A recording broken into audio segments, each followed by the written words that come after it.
الله الرحمن الرحيم. يسرني أن أضعكم في أجواء رحلة الصيد التي أقيمت في منطقة الحمادة القرب من وادي زمزم بن وليد. نشاهد في ميالي نتائج رحلة الصيد الليلة الماضية. هذه سقيطة غزال، جدي غزال. الراس منها غادي. ثم الأرانب، سقاط الأرانب كما نشاهد ما شاء الله.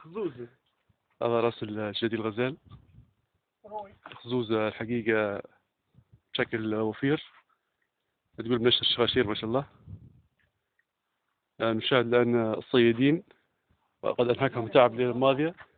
ونيس جديد، سعد الزيداني بعد ليلة صيد مضنية.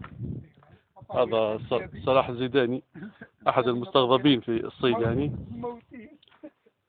الحاج محمد نيش زوي، هذا رئيس كبير الصيادين ورئيس الرحلة. حاج سلامة الأشهب،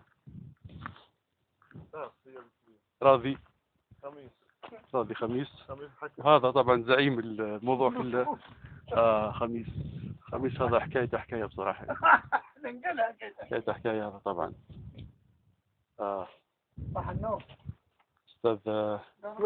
أستاذ علي النيسي. الآن وسيلة الصيد طبعا هذه الهرتب طبعا هي طبيعة الحمادة، لازم من هذا النوع من وسائل الصيد اللي هي الهرتب، منطقة جبلية وعرة. الهرتب الثانية في تصحيح معلومة يعني وادي صوف الجين يعني من أطراف الحمادة، وادي صوف الجين. تابع بعض الموضوع. وسائل الصيد.